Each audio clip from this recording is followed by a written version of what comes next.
ચલો મિત્રો 11મા ધોરણના ચોથા લેક્ચરની અંદર તમારું સ્વાગત છે। તમને આની આગળ 3 લેક્ચરો શીખવાડ્યા છે। આ ચોથા લેક્ચરની અંદર હું શીખવાડું છું પરિણામિક પૃથ્થકરણ એટલે એકમ અવયવ પદ્ધતિ। પરિણામિક પૃથ્થકરણ એટલે શું? ધારો કે તમે કોઈ દાખલા ગણો છો, તે વખતે એકમો બદલાતા હોય, કોઈનો મીટરનો સેન્ટીમીટરમાં જતો હોય છે, સેકન્ડનો દિવસમાં જતો હોય, દિવસનું સેકન્ડમાં જતો હોય છે, તો એ પરિણામિક પૃથ્થકરણ એકમ અવયવ પદ્ધતિ કહેવાય। શું કહેવાય? એકમ અવયવ। બીજા નંબરમાં કહીએ તો એને શું કહીશું આપણે? એકમ અવયવ પદ્ધતિ કહી શકાય, બરાબર। તો આને પરિણામિક પૃથ્થકરણ કહો તો એકમ અવયવ પદ્ધતિ તો કોને કહી શકાય કે એક એકમમાંથી બીજી એકમ, એક પદ્ધતિમાંથી બીજી પદ્ધતિમાં જવું, એ તો એને શું કહેશે? એકમ અવયવ પદ્ધતિ કહી શકાય છે, બરાબર। હવે એના માટે અમુક ઉદાહરણ આપું તમને એટલે તમને અંદાજ આવી જશે કઈ રીતના થાય છે એકમ અવયવ પદ્ધતિ, પૃથ્થકરણ પદ્ધતિ કઈ રીતના હોય છે। તો ધારો કે ધાતુનો એક ટુકડો છે, ધાતુનો એક ટુકડો છે 3 ઇંચ લાંબો છે, 3 ઇંચ લાંબો છે, તો તેની લંબાઈ સેન્ટીમીટરમાં ગણો। શું કીધું હોય? સેન્ટીમીટર। મિત્રો દેખો, મીટરનું સેન્ટીમીટરમાં, પછી કિલોમીટરનું મીટરમાં આ ફેરવવું હોય તો એના થોડા ઘણા અંશે તમને યાદ હોવું જોઈએ કે ભાઈ 1 મીટર એટલે આટલા સેન્ટીમીટર થાય, આટલા સેન્ટીમીટર એટલે આટલા ઇંચ થાય, આટલું કિલોમીટર એટલે આટલા મીટર થાય, એવો થોડું ઘણું યાદ રાખવું પડશે તમારે બેઝિક, બરાબર। તો અહીંયા દેખો, ધાતુનો એક ટુકડો, એક આ વસ્તુ 9મા 10મા ધોરણમાં શીખ્યા છે કે ભાઈ 1 ઇંચ, હું અહીંયા લખું છું કે ભાઈ 1 ઇંચ બરાબર કેટલા સેન્ટીમીટર થાય? 2.54 સેન્ટીમીટર થાય। 1 ઇંચ બરાબર 2.54 સેન્ટીમીટર થાય। હવે દેખો તમે કે મારે આવી રીતના લખવું છે હું કે ભાઈ 1 inch upon 2.54 centimetre is equal to 1 is equal to 2 inch 2.54 centimetre બરાબર 1 ઇંચ 1 ઇંચ। આ બંને સરખું થશે? 1 ઇંચ 2 બંને એક જ થશે?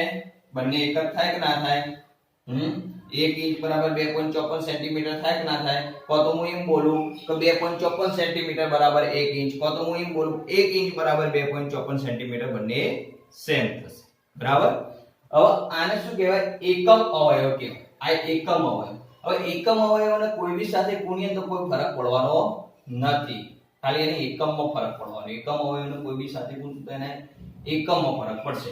ધારો કે 1 ઇંચ 2.54 સેન્ટીમીટર છે, મારે શું કરવું છે? 3 ઇંચનું કરવું છે, 3 ઇંચનું સેન્ટીમીટરમાં ફેરવવું છે। તો દેખજો અહીંયા કે ભાઈ 3 ઇંચ ગુણ્યા એકમ અવયવથી ગુણું છું હું, 3 ઇંચ બરાબર 1 ઇંચ upon 2.54 સેન્ટીમીટર બરાબર, સોરી આપણે સેન્ટીમીટરમાં ફેરવવાનું છે ને, એટલે 2.54 સેન્ટીમીટર upon 1 ઇંચ।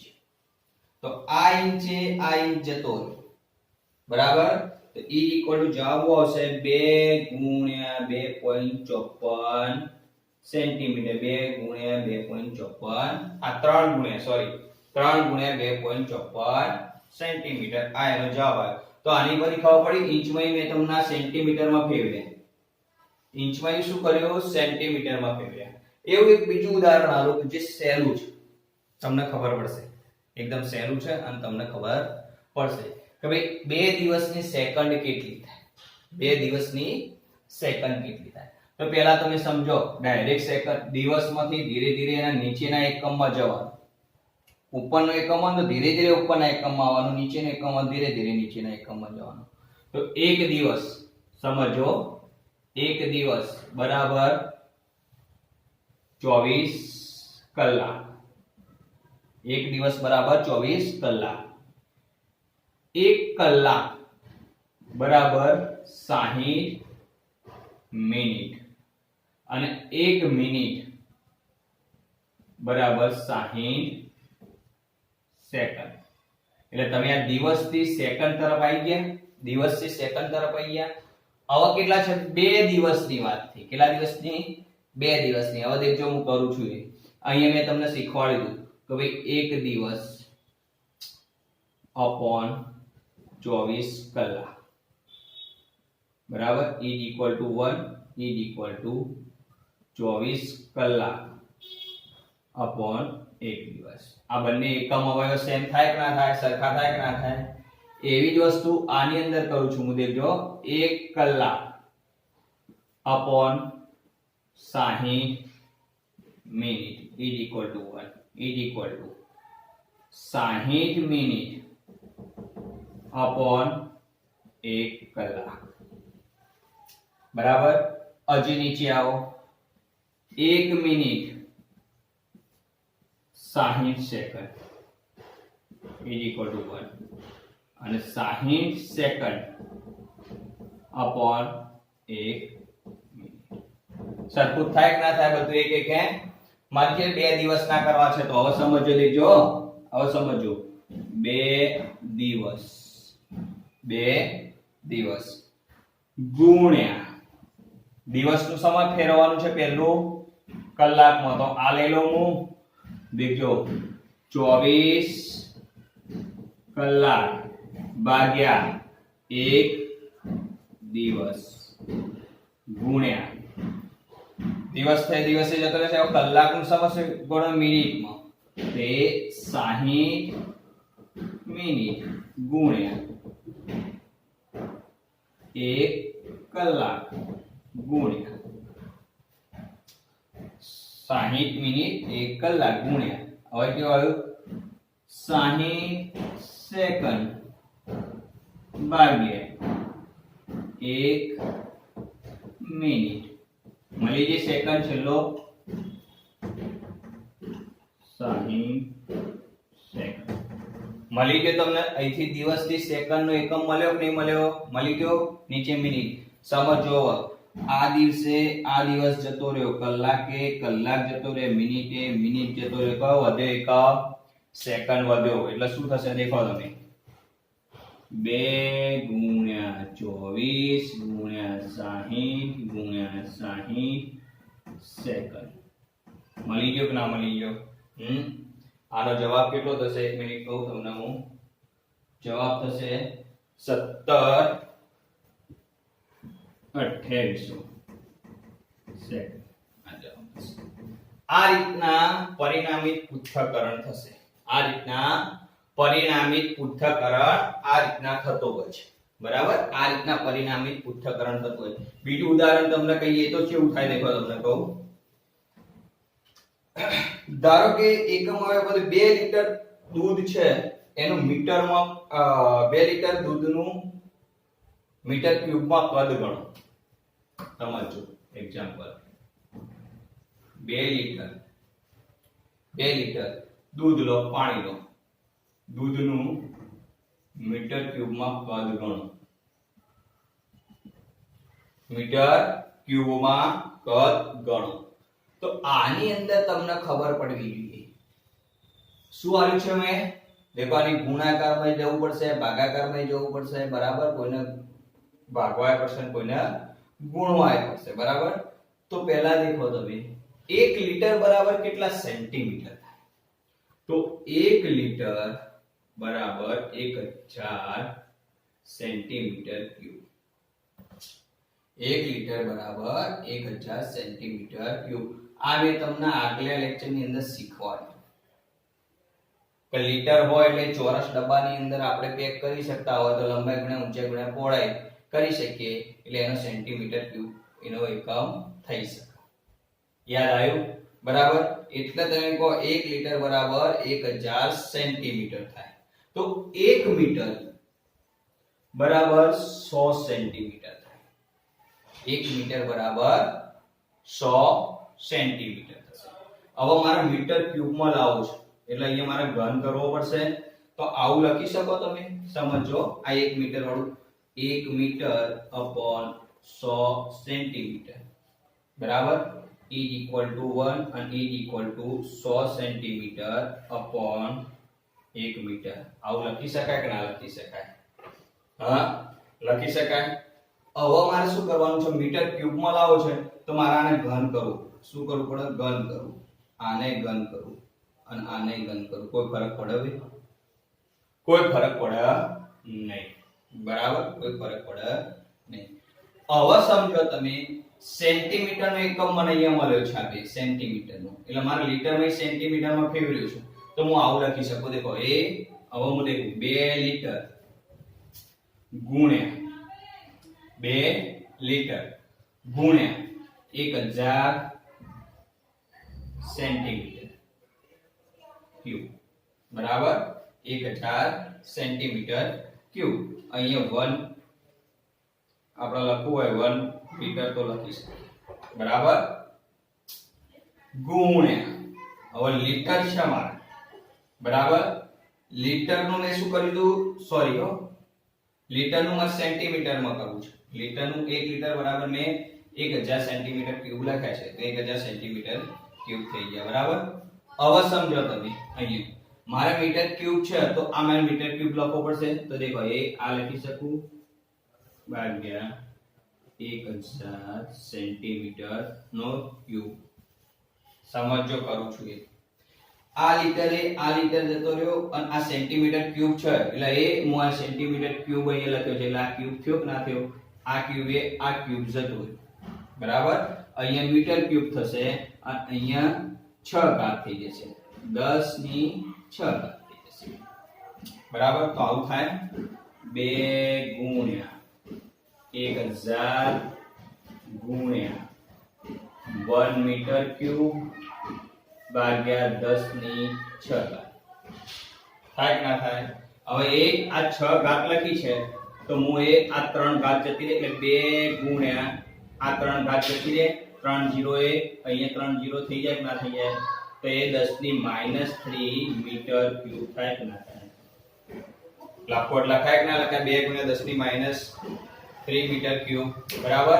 આ રીતના એનો ઘણા બધા એક્ઝામ્પલ આવશે કે ભાઈ 2 લીટર દૂધનું મીટર ક્યુબમાં કદ ગણો, તો દેખો 1 લીટર બરાબર 1000 સેન્ટીમીટર ક્યુબ, 1 મીટર બરાબર 100 સેન્ટીમીટર, તો 1 મીટર બરાબર 100 સેન્ટીમીટર, એને મેં ક્યુબ કરી દીધું. જેમ મારે ક્યુબમાં લાવું હતું એટલે મેં એને ક્યુબમાં ફેરવ્યો છે, આને ક્યુબમાં ફેરવ્યો છે, બરાબર. આ ક્યુબમાં ફેરવ્યો, કેલ્ક્યુલેશન કરો, 2 ગુણ્યા 10 ની -3 મીટર ક્યુબ થાય.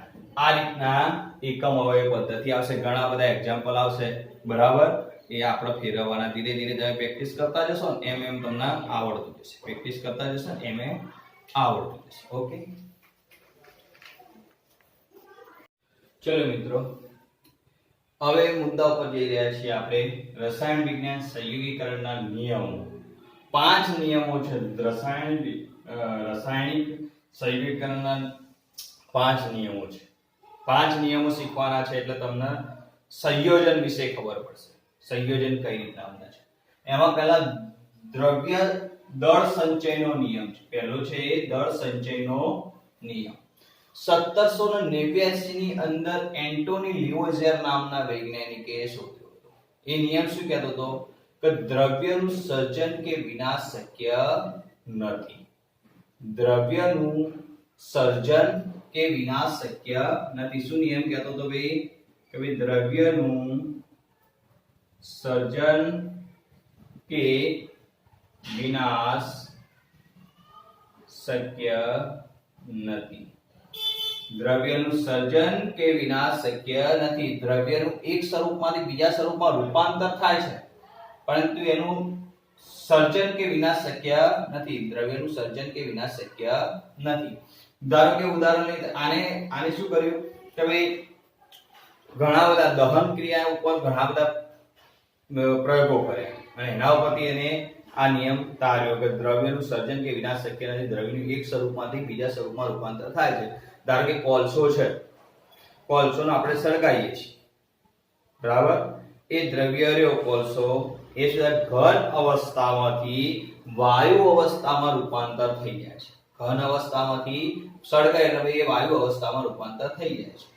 તો શું થાય, દ્રવ્યનું સર્જન થાય તો વિનાશ શક્ય નથી, પણ એક સ્વરૂપમાંથી બીજા સ્વરૂપમાં રૂપાંતર થાય. અગ્નિ પ્રગટ કરે છે, બરાબર, ગરમી ઉત્પન્ન કરે છે, બરાબર. ધારો કે આપણે દેખીએ તો અહીંથી આપણે ઇલેક્ટ્રિક લાઈન છે, હું વિદ્યુત ઉર્જા આપું છું, બરાબર. તે શું થશે, પંખાને ફેરવે તો ગતિ ઉર્જામાં રૂપાંતર કરે છે. એક ઉર્જાનું બીજી ઉર્જામાં રૂપાંતર થાય છે, બરાબર, એટલે દ્રવ્યનું સર્જન કે વિનાશ શક્ય નથી, ખાલી એક સ્વરૂપમાંથી બીજા સ્વરૂપમાં રૂપાંતર થાય છે. એવા ઉદાહરણ લેવા હોય તો ઘણા બધા તમે લઈ શકો છો, ઘણા બધા લઈ શકો છો.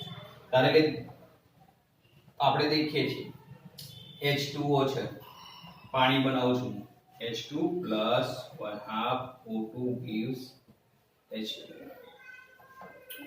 બરાબર, તો આ ગેસ અને આ લિક્વિડ બનાવી દ્રવ્યનું એક સ્વરૂપમાંથી બીજા સ્વરૂપમાં રૂપાંતર થયું, પણ અહીંયા બે હાઇડ્રોજન છે તો અહીંયા બે હાઇડ્રોજન, અહીંયા એક ઓક્સિજન છે તો અહીંયા એક ઓક્સિજન લીધો અને બની ગયું મને પાણી H2O બન્યું. દ્રવ્યનું એક સ્વરૂપમાંથી વાયુ સ્વરૂપમાંથી લિક્વિડમાં રૂપાંતર થયું, એક સ્વરૂપમાંથી બીજા સ્વરૂપમાં રૂપાંતર થઈ, પણ એનું દ્રવ્યનું સર્જન નહીં થયું, કે વિનાશ થયો નહીં. જેટલો મેં વાપર્યો છે H2 એટલો જ મને H2 અહીંયા મળ્યો છે, જેટલો ઓક્સિજન વાપર્યો છે એટલો જ ઓક્સિજન અહીંયા મને મળ્યો છે. એટલે દ્રવ્યનું સર્જન કે વિનાશ શક્ય નથી. આ દ્રઢ સંચયનો નિયમ છે. નિશ્ચિત પ્રમાણનો નિયમ. નિશ્ચિત પ્રમાણનો નિયમ શું કહે છે? તો નિશ્ચિત પ્રમાણનો નિયમ શું કહેતો હશે? દેખો તમે કે ભાઈ કુદરતી રીતે કો તો સંશ્લેષિત રીતે, કુદરતી રીતે કો તો સંશ્લેષિત રીતે મને જે દ્રવ્ય મળે છે ને એનું જે વજન છે ને એ નિશ્ચિત જ હોય. બરાબર, કે હું પાણી છે H2O છે, હું અહીંથી લઉં તો એનું વજન નિશ્ચિત હોય, અને હું અમેરિકાનું પાણી લઉં તો પણ એનું વજન નિશ્ચિત જ હોય છે. બરાબર, આ નિશ્ચિત પ્રમાણનો નિયમ છે. જોન્સે પ્રોસ્ટે શોધ્યો હતો, જોન્સ પ્રોસ્ટે શોધ્યો હતો. બરાબર, એને શું કીધું હતું કે ભાઈ ધારો કે હું એક ઉદાહરણ લઉં એટલે તમને ખબર પડશે. મારી જોડે CuSO4 છે, CuSO4 છે, એની ટકાવારી હું દેખું છું.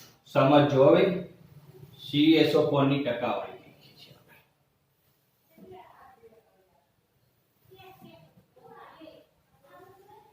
આ CuSO4 છે, અહીંયા હું Cu ની ટકાવારી દેખું, અહીંયા હું O ની ટકાવારી દેખું, અને અહીંયા હું S ની ટકાવારી દેખું. સમજ્યા પડી ભાઈ? CO3 લઈ લો, CO3 અહીંયા ઓક્સિજન ની ટકાવારી, અહીંયા કાર્બન, CO3. તો આ કોપર ક્યુપ્રાઇડ છે એની ટકાવારી હું કુદરતી રીતે મેં દેખી હતી, કે મેં કુદરતી રીતે એ લીધી ટકાવારી. બરાબર, બે પાર્ટ પાડું છું હો, સમજો. એક છે કુદરતી રીતે,